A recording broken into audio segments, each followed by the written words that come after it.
go. So we have a Dan back. Yeah. We started. I think we've started. Probably. Okay. I think we can start from when I say. Yeah, sure. I'm recording, by the way. So. Oh, wow. You're back. You're out of the hole. Yeah, thank you for that. No thanks necessary. I mean, you did look hungry. Well, yeah. Right, okay, just to clear something up. Ewan did come and find me in the hole, and all he did was go and buy me a McDonald's, and then just left me in there for another week. Were you or were you not hungry? I was very hungry, yes, Then but you're welcome. I would have preferred to leave the hole, to be honest with you. I sent Sam. Yeah, cheers for that. I got stuck, bro. You had to edit the last one you said. Yeah, he was stuck in the hole with me. Shambles. Oh, it was a nightmare. It was a nightmare. I didn't say I was a good leader. I'm just a terrible, terrible human being. I had to split that McDonald's with Sam when he got there. Yeah. Okay, let's start. Although on the bright side, I have got. We did start to fill up our lovely ticket book for McDonald's though. Oh yeah. We did get a couple of Monopoly things. But Okay. we can actually redeem it. But anyway, where were we? Let's start the show. So, welcome to Fandoms Vlog, Splash Page, the weekly genre show where we cover what's going on in the world of movies, TV show, comic books, and games. I'm your host, Ewan Patterson, and as you may have gathered, I'm rejoined this week by Sam, the Soundlord Glover. Yeah, that's my name. And Dan Boyle, fresh out of his captivity in the hole. I've been released. Ewan released me. So, before we start, we're going to go over some of the stuff that I talked about last week when I was on Malari. We've got Joss Whedon joining the DCEU for Batgirl. War of the Planet of the Apes trailer. They released a new one. Nice. We got Ghost in the Shell flopping at the box office, and then Marvel Comic Books head honcho, the actual comic books department, saying diversity is killing us. The Mummy trailer dropped, and it was less screamy, if you get that reference. Destiny 2 trailer, I literally put that in because it was Nathan Fillion being hilarious. No, the only thing Nathan Fillion was hilarious in though. No. Rick and Morty. He was pretty damn good in Rick and Morty. Then we got a first proper image of Black Lightning. Can't say I hate it. I'm looking forward to it. Yeah. Injustice 2 villains trailer that dropped, so we got a whole bunch of images of like Captain Cold, Scarecrow, all of them. We got the Legends of Tomorrow season 2 finale. Nice. And then we got Doctor Who news. That was Bill, the new companion, being openly gay. We got a John Sims rejoining Doctor Who as the Master. More on that later if you want to talk about it. What? There's homosexual references in Doctor Who? Who would have thought it? New. And then the other news is we got the last trailer that we had showed the Doctor starting to regenerate. And then there was a nice little short called The Great Curator with John Coulshaw. Ripped essentially from it's John Coulshaw and another chap doing the Tom Baker character and Matt Smith, and then it cuts over to John Pertwee and the same guy doing the David Tennant, and they're just making fun of the whole situation. Nice. I need to see this. So I just put that in it was a nice little fluffy bit. It was a nice little fluffy bow. So out of all of those, which ones do you want to talk about?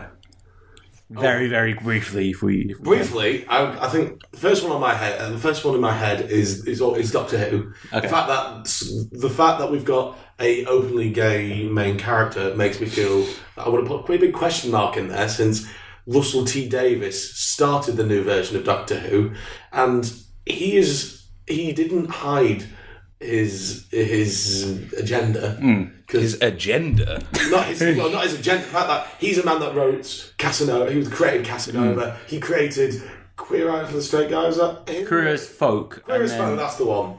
Cucumber and Banana. Yeah. He's not shied away from his from that side of entertainment. Yeah. And so why is this new? Why is it new now? I think it's because we've had an assistant. I think, frankly, I didn't want to talk about this, but I think, frankly, it's because they go, look, when you were different, we're sexy. We've got John Barrowman making out with everyone on set. Yeah. They just happen to record it and put it on. Yeah. And his character is omnisexual. Is it? I mean, the thing that I was more interested in last week, I think that's a non-issue, and they treated it like a non-issue. It's everybody else going, oh my God. Yeah. It is the John Sim returning as the Master. Yeah. And that's in one of the topics in Splash Page. So Are we excited that Skeletor's back though? Oh, you're talking about the Go Compare advert? No, I'm talking about the fact that he would look like Skeletor the last time. I don't know what version we're getting.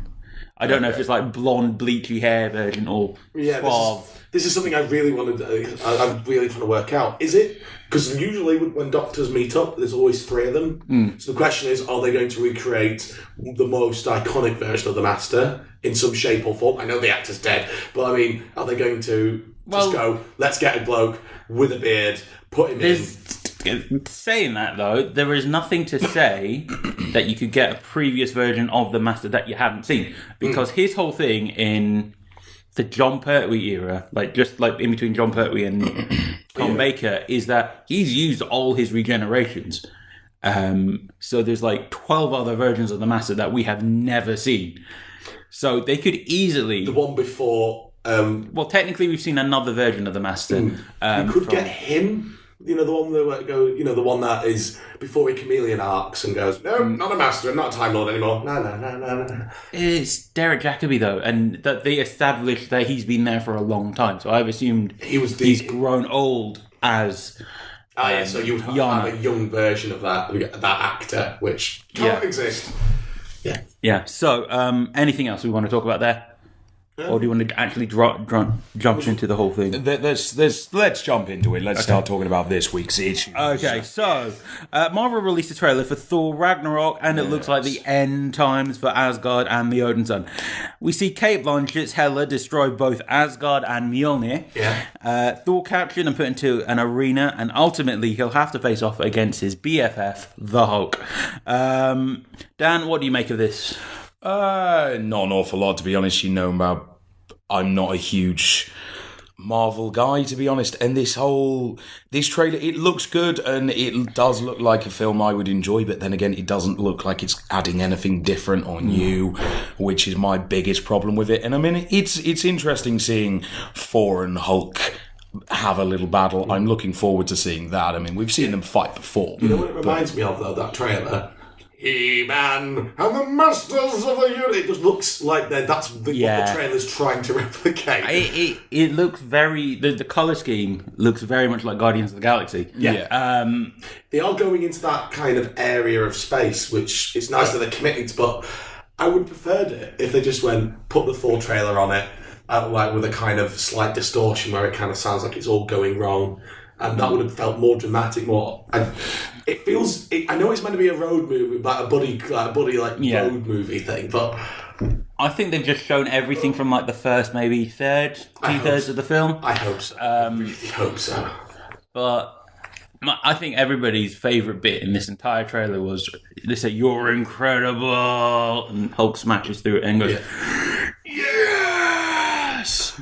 That's literally going to be the audience's reaction when he gets there. Yeah, and then it's just it's fine. He's a friend from work. It's I love that he views his stuff as the Avengers as work. Next time you watch that trailer, imagine that Jeff Goldblum is an executive of Universal Studios, and Hulk and Thor represents Marvel. So, and if you look at that in that context, it's actually quite funny. It's your incredible. Here we go. Here's the money. He breaks through. It's just a guy from work. He's just in my film now. It's fine. I think there's not a lot to talk about in that one, other than I love the use of the song in that one, the immigrant song. I feel like I'm worried that they are oversaturating the Guardians of the Galaxy thing. I would prefer Thor to be have its own creative identity. Well, last time it had its own creative identity. We got Thor: The Dark World. Yeah. So I think we've gotten all we can out of that. The next item, I have to stress, this has not been confirmed by Disney or Lucasfilm. But we have heard that Carrie Fisher's General Leia will appear in episode 9. This comes from an interview with the late actress's brother, Todd Fisher, but has not been confirmed, like I said, with Disney or Lucasfilm. Sam, would you be happy to see Leia return, or should we be apprehensive? It depends in what format. Because, for example, I don't mind the General Tarkin thing, but that being said, he's been dead for a while. So he's gone out of what I refer to as living memory enough to make it acceptable. I think the technology worked. It looked fine. because of the way they played it. But that being said, she only just died. It's kind of too soon to be recreating her. They've said emphatically it's not going to be CGI. Okay. They're going to use unused footage from episode 8 and 7. This is going to look clearly like a Simpsons episode. Like. It's worrying. The thing is, I don't see the point other than fan service. That's unless they can justify it really well in the story. I don't see a point in doing it other than just for pleasing the fans. I think it's to round that character's story off, and then you've got to. I don't think when they say no CGI, they're still going to use CGI. Yeah. Let's not get this confused. They will still use CGI. I'm happy that they're going to use Leia in it, but I'd want her to be as minimal as possible. The best use of a character that's died is Gladiator, where they just killed it, where they used reused footage to kill him off. Just shadows and dust, stab. That was a really good. That's the only good way. If you look at Hunger Games, where that's what they did. They repurposed footage and cut him out, changed lines. It looks a bit odd. My question is, with the fact they're having to put her in, what does that mean for the story we're going to get? Because why can't they repurpose that character with someone else? Well, I think hypothetically use Luke to become the new general or something along those lines and kill her off. It wouldn't fit for Luke as a character, would it? Though, really. My query is. But I think could it be that that Luke's going to die in this one? I don't think Luke's going to die in this one. I honestly don't think Luke will die. I think Luke will be the one member of the original trio that will get through into the next trilogy. Because at this point, you can't kill off Luke. Because they killed off Han in the last episode. You kill off Luke in this one, people will be very upset. Yeah. Especially after all we got from Luke was... looking wistfully off into the distance. I was about to describe what Ewan was doing there because you couldn't see it. I would love it if that's all. If in episode 8 all we get is like Luke it just starts after the credits, just starts from that scene where it is, and then he just collapses because he's had a heart attack, and that's all we ever see. Well, we do know that it does start at that point. It starts at that point where episode 7 left off. Sorry, quite literally, just and then just. Yeah, it starts apparently at that point. Sam is also staring intently. It starts off at that point. That's brilliant. So it's the first. It's apparently it's a big deal amongst the Star Wars fans that it's the first Star Wars film to pick up directly after the last one. But what I think they're looking for Leia is that they're wanting to have a confrontation moment between her and Kylo, and they're wanting to have a moment with. Luke and Leia being reunited. Now, whether that happens in this one or in episode 9, we don't know. Here's hoping they don't just go, let's just give Leia a helmet. Let's just make Leia have a helmet. It'll be a lot of interesting camera angles, I think. Yeah. And they'll have to have somebody that can do Carrie Fisher's voice. Because... But that's the question. I think people can do the original Carrie Fisher, American English... kind of hybrid accent she does, but the new one where sounds like she smoked about 40 cigarettes a day. It's going to be an interesting thing. Let's see what happens. It's the kind of thing that you have to see in motion. Yeah. At the moment, we haven't seen episode 8 yet, so we don't even know. We don't have enough context to know. We don't even have a trailer for episode 8. I know. Which we'll get on Saturday. On Saturday? We're probably going to get it on this weekend. So, let's move on. In late-breaking news, last night we got 2 big pieces of casting news, fellas. Jude Law has been cast as Dumbledore in the Fantastic Beasts sequel, which is due to start production this summer in November and be set for release in November 2018. On the other hand, Josh Brolin, yes, my friends, Thanos has been cast as Cable in Deadpool 2. Yeah. What do you make of this, fellas? I am so upset about Cable. I really, really am, because they missed the biggest trick in the world. Can you genuinely justify Josh Brolin to me over Ron Perlman? How good of a Cable would Ron Perlman be? He already looks like Cable. You don't need to Ron do Perlman, what's it been? Hellboy. Oh my god, that would have been amazing. Yeah, Ron Perlman. Yeah. I heard He already looks exactly I the heard same. Michael Shannon was in the running.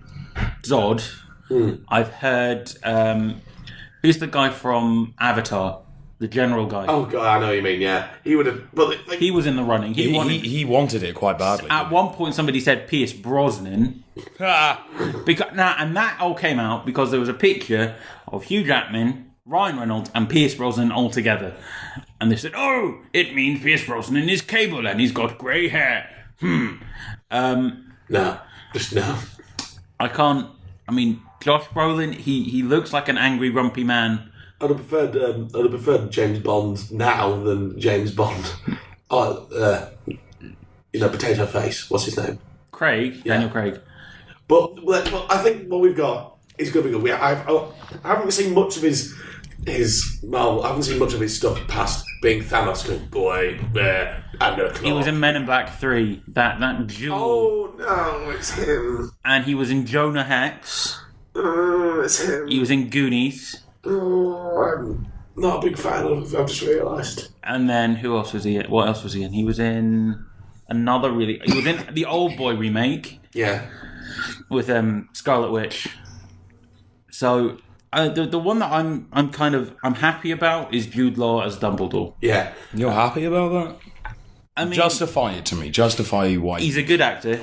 Really? He can be good. If you compare him to the Dumbledore that was the actor that majority played Dumbledore, you can kind of see those two feeling similar to each other. Especially if he does like the Irish accent that Michael Gambon did. And also he has this kind of weight behind him. Not like physically, but he has a presence that he can bring. And he's not going to be as much of an over-actor as Johnny Depp. You know Johnny Depp is going to be chewing the scenery in that film. Wait, is Johnny Depp in this film? Johnny Depp is Grindelwald. I don't know who that is. You know in the books how Dumbledore had this like massively like big battle with a dark wizard called... Oh yeah. He's gay wizard Hitler. He's basically gay wizard No, Hitler. he's like gay wizard the first Tsar of Russia. Because Voldemort's like gay wizard Hitler. Ah, I see, yeah. So it's like the first world... So it's like, imagine it like World War II was like the wizarding war that we know. Okay. We've seen with Harry Potter. World War One was setting up at about the same time as World War I can II. see where you're going with that, but I also feel you might be playing down the world wars there a little bit. A little bit. Yeah. Just slightly. But it's both that the Grindelwald is like evil. It's the equivalent of Hitler and Churchill having a relationship. That's what Dumbledore and Grindelwald are. Yeah. So it kind of I'm looking forward to seeing what it's like because we've only really heard it in Wikipedia style articles of this is what happened, but it'll nice for us to have some impact. I'm worried about Johnny Depp. I have to say, As long as he doesn't looks, Jack Sparrow it, he should be all right because he is a good actor as Johnny Depp. We've only had one or two lines from him, but the look of him is. But that being said, Jude Law being Dumbledore and Johnny Depp being a Grindelwald would be a lovely couple. Think of that. We're going to see a relationship with those two, and that's going to be it's going to be kind of maybe classed as evil. That kind of relationship, which is... What do you make of any of the other castings before we we finish up? Well, I've covered my castings, haven't I? Yeah. Do you want to end on a happy note, maybe? Are you looking forward to seeing what they do with Josh Brolin? Maybe make a Thanos joke? No, I'm not looking forward to Josh Brolin at all. It's genuinely... It's upset me more than I can... you care to admit. Than I care to admit. What you haven't seen is that he's punched the wall... Yeah. Very, very silently, just like the Flash, repeatedly, and there's a giant gaping hole now. It is true. I don't know where this hole leads, and I don't want to fall in it. He has a phobia now of holes. And on that note, terrifying. I think that's all we have time for today. So finish on the same note. be sure to keep your eyes glued on what we have going on here on the channel. Ewan. So that's a goodbye from me. A goodbye from Sam and Dan. If you like what we do here on the channel, give us a like and a subscribe. So, see you later, guys. There, Dan. There.